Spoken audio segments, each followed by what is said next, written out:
அன்பான சகோதரர்களே, divine Shalom ஊழியங்கள் மூலம் உங்களுக்கு தேவ ஆசீர்வாதத்தையும் வாழ்த்துதலையும் நாங்கள் கூறுகின்றோம். நீங்கள் நலமாக இருக்கின்றீர்களா? என் அன்பு சகோதரர்களே, உங்களது ஜெப தேவைகளுக்கும் ஆலோசனைகளுக்கும் நீங்கள் எங்களுடன் தொடர்பு கொள்ள முடியும். இலவசமாக உங்களுக்கு ஜெபிக்கவும் ஆலோசனைகளை தரவும் நாங்கள் தேவ பணியில் வாஞ்சையுடன் காத்திருக்கின்றோம். ஒரு விசை ஜெபம் செய்வோம். கர்த்தாவே, இந்த வேளையிலும் உம்முடைய பிள்ளைகளாக நாங்கள் உம்முண்டே வருகின்றோம். விசேஷமாக எங்கள் இலங்கை இந்தியா நாட்டுக்காக வருகிறோம். விசேஷமாக கர்த்தாவே, இலங்கை நாட்டில் இயற்கை அனர்த்தத்தினால் பாதிக்கப்பட்ட உம்முடைய பிள்ளைகளுக்காக கண்ணீருடன் வருகின்றோம். கர்த்தாவே, தங்கள் அன்பானவர்களை இழந்து தவிக்கும் உம்முடைய பிள்ளைகள் யாவரையும் கண்ணோக்கி பாரும்.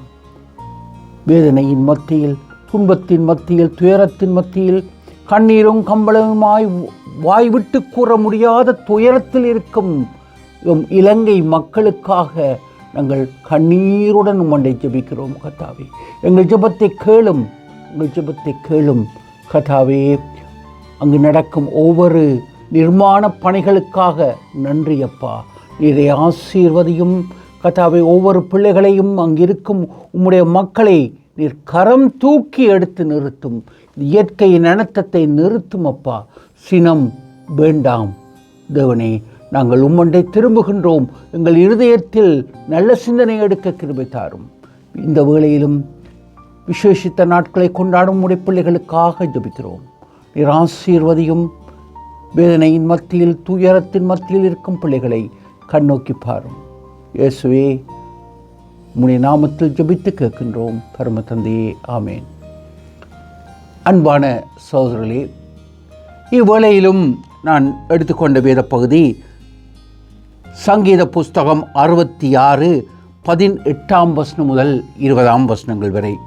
அங்கு அழகாக தாவீது அரசன் கூறுகின்றார், என் இருதயத்தில் அக்கிரம சிந்தை கொண்டிருந்தேன், ஆனால் ஆண்டவர் எனக்கு செவி கொடுக்க மாட்டார்.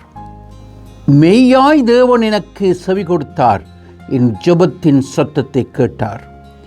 என் ஜெபத்தை தள்ளாமலும் தமது கிருபையை என்னை விட்டு விலக்காமலும் இருந்த தேவனுக்கு ஸ்தோத்திரம் உண்டாவதாக. அழகாக கூறப்படுகின்றது. இந்த சங்கீதம் ஒரு ரத்தின சங்கீதம் என்று இங்கு கூறக்கூடியதாக இருக்கின்றது. ராகத் தலைவனுக்கு தாவீது இதை ஒப்பு கொடுக்கின்றார். இங்கு தாவீது அரசன் கூறுகின்றார், என் ஜெபத்தின் சத்தத்தை கேட்டார். ஆரம்பிக்கின்றார் இங்கு 18ஆம் வசனத்தில், என் இருதயத்தில் அக்கிரம சிந்தை கொண்டிருந்தேன், ஆனால் ஆண்டவரின் ஜெபத்தை கேட்க மாட்டார். ஆம், இன்று நாங்கள் அநேகர் போலியாக ஜெபித்து கொண்டிருக்கின்றோம். இருதயம் முழுவதும் அழுக்கு, பாவம். அங்கு கண்களில் பாவம், இருதயத்தில் பாவம். நாங்கள் பேசுவது அனைத்தும் தேவையற்ற வார்த்தைகளை பேசிக்கொண்டிருக்கின்றோம். மொபைலில் நாங்கள் எதை பார்க்கின்றோம்? ஆனால் வெளியில், ஆலயத்தில் நாங்கள் ஜெப வீரர்களாக வீரவசனம் பேசிக்கொண்டிருக்கின்றோம். என் அன்பு சகோதரர்களே, எங்கள் இருதயம் கரள் உள்ளதாக இருக்கின்றதா? மற்றவர்கள் மேல் எரிச்சல் உள்ளவர்களாக இருக்கின்றோமா? மற்றவர்களை மன்னிக்க முடியாதபடி இருக்கின்றோமா? இவ்விதமாக நாங்கள் வாழ்ந்து கொண்டிருக்கின்றோம். பிறரின் சுபீட்சத்தை நாங்கள் விரும்பாமல் மற்றவர்கள் கீழாக இருக்க வேண்டும், மற்றவர்களுக்கு மேலாக நான் இருக்க வேண்டும் என்ற நான் என்ற மமதையில் நாங்கள் வாழ்கின்றோமா? என் அன்பு சகோதரர்களே, நான் ஜெபிக்கும் பொழுது முதலில், ஆண்டவரே எனது பாவங்களை மன்னியும். நான் உண்மையாக மற்றவர்கள் மேல் எனக்கு இருக்கும் தேவையற்ற சிந்தனைகளை, கசப்புகளை நான் ஆண்டவரிடத்தில் ஜெபித்து, ஆண்டவரே அவர்களை மன்னிக்க எனக்கு கிருபை தாருங்கள் என்று நான் ஜெபித்து விட்டு நான் ஜெபிக்கும் பொழுதுதான் அந்த இருதயத்தில் எனக்கு சமாதானம் வருகின்றது. இது எனது வாழ்க்கையின் அனுபவம். அன்பானவர்களே, இன்று தமிழர்கள் நாங்கள் தேங்காய் உடைக்கின்றோம். தேங்காய் எதற்கு உடைக்கின்றோம்?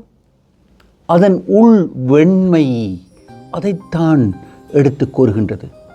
மதத்துக்கு அப்பாற்பட்டது கிறிஸ்தவம். அங்கு தேங்காயை உடைக்கும் பொழுது இருதயம் சுக்கு நூறாக தேங்காய் உடைவதைப் போல எனது பாவங்களை நான் அறிக்கையிடும் பொழுது, என்னை நொறுக்கும் பொழுதுதான், அங்கு இருதயத்தில் நொறுக்கப்படும் பொழுது கண்களிலிருந்து கண்ணீர் வருகின்றது. அன்பானவர்களே, நான் என்ற மமதையில் நான் ஜெபிக்கின்றேனா? பேச்சு வழக்கில் அலங்கார வார்த்தைகளில் ஜெபிக்கின்றேனா? அவைகளை ஆண்டவர் கேட்க மாட்டார். இருதயம் நொறுக்கப்பட்டு மற்றவர்களை மன்னித்து நான் என் பாவத்தை உணரும் பொழுதுதான் அங்கு ஜெபிக்க முடியும். எனது வாழ்க்கையில் நான் பரிசுத்த ஆவியான தெய்வத்துக்காக ஜெபித்த பொழுது அங்கு என்னுடன் இன்னுமொருவர் இருந்தார், அநேகர் இருந்தார்கள். அவர் எனக்கு சில அநியாயங்களை செய்திருந்தார். ஆனால் நான் ஜெபித்த பொழுது, ஆண்டவரே அவரை மன்னிக்க எனக்கு பலன் தாரும் என்று ஜெபித்த பொழுது நிச்சய உடனடியாக பரிசுத்த ஆவியானவரின் அபிஷேகம் எனக்கு கிடைத்தது. ஆமென் மாணவர்களே, அவர் சாட்டுகள் கூற தேவையில்லை. அவர் அப்படி செய்தார் என்று நான் கூறிக்கொண்டிருந்தால் ஆண்டவரின் கிருபை எனக்கு கிடைத்திருக்காது. எனவே இருதயத்தில் அக்கிரம சிந்தை இன்று உலகம் மாயைக்குள் சென்று கொண்டிருக்கின்றது. கண் போன போக்கிலே கால் போகல் ஆகுமா? கால் போன போக்கிலே மனம் போகல் ஆகுமா? மனிதன் தான் செல்லும் பாதையை மறந்து போகலாகுமா? இன்று கால் எங்கு செல்கின்றது? தவறான இடங்களுக்கு செல்கின்றது, தவறான மதுக்கடைக்கு செல்கின்றது. ஆனால் ஆலயத்துக்கு செல்வதை நாங்கள் மறந்து போகின்றோம். அன்பானவர்களே, இங்கு அழகாக தாவீது 20ஆம் வசனத்தில் கூறுகின்றார், என் ஜெபத்தை ஆண்டவர் கேட்டார். இது என்னுடைய அனுபவம். அன்பானவர்களே, நான் என்னை பரிசுத்தப்படுத்துகின்றேன்.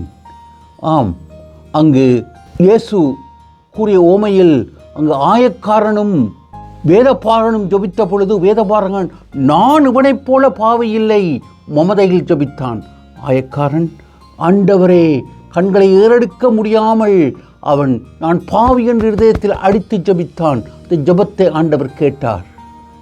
அன்பானவர்களே, ஒவ்வொரு பாவிக்கும் எதிர்காலம் உண்டு. அதே போல ஒவ்வொரு பரிசுத்தவானுக்கும் கடந்த காலம் உண்டு. இங்கு எவரும் பரிசுத்தவான்களாக பிறக்கவில்லை, ஆனால் எமக்கு மன்னிப்பு இருக்கின்றது. இன்று ஒருவர் பரிசுத்தவானாக இருந்தால் அவர் கடந்த காலத்தில் தான் பாவங்களை அறிக்கையிட்டு இருக்கின்றார். இன்று பாவியாக இருக்கும் நீங்கள் உங்கள் இருதயத்தை உடைத்து ஆண்டவரண்டை வாருங்கள். அன்பான சகோதரர்களே, அன்பாக கூறுகின்றேன், கிறிஸ்தவம் ஒரு மதம் அல்ல. சிருஷ்டி கர்த்தரின் உறவு, தனிப்பட்ட உறவு. அவரண்டை வாருங்கள், கரம் கூறுங்கள். உங்கள் ஜெபத்தை ஆண்டவர் கேட்பார். என்ன தேவையில் இருக்கின்றீர்களா? சரீர வியாதி, உங்கள் அன்பானவர்களின் துயரங்கள், இன்னும் எத்தனையோ தேவைகளின் மத்தியில் பொருளாதார பிரச்சனைகள், அநேக சூழ்நிலைகளில் இருக்கின்றீர்கள். அங்கு பெரிய பெரிய போதகர்மார்களை நீங்கள் தேட தேவையில்லை. உண்மையாக கூறுகின்றேன், உங்கள் ஜெபத்தை ஆண்டவர் கேட்கின்றார். பெரிய பாஸ்டர்மாரை தேடி சென்று ஜெபிக்கும்படி கேட்கின்றீர்கள் இல்லை. நீங்கள் உங்கள் இருதயத்தை தாழ்த்தி ஜெபிக்கும் பொழுது உங்கள் ஜெபத்தை ஆண்டவர் கேட்கின்றார். ஒரு முறை நீங்கள் முயற்சி செய்து பாருங்கள். உங்கள் இதயத்தை சுத்தம் செய்யுங்கள். இவர் மேல் கசப்புகள், வைராக்கியங்கள் இருந்தால் அவைகளை மன்னித்து விட்டு உங்களை ஆண்டோடன் ஒப்புரவாக்குங்கள். அப்பொழுது உங்கள் ஜெபங்கள் பரலோகத்தில் கேட்கப்படுகின்றது, சமாதானம் வருகின்றது. சிந்திப்போம், செயல்படுவோம். தேவன் உங்களை பரிபூர்ணமாக ஆசீர்வதிப்பார். நன்றி நண்பர்களே. தேவ ஆசீர்வாதம் உங்களுக்கு உரித்தாகட்டும்.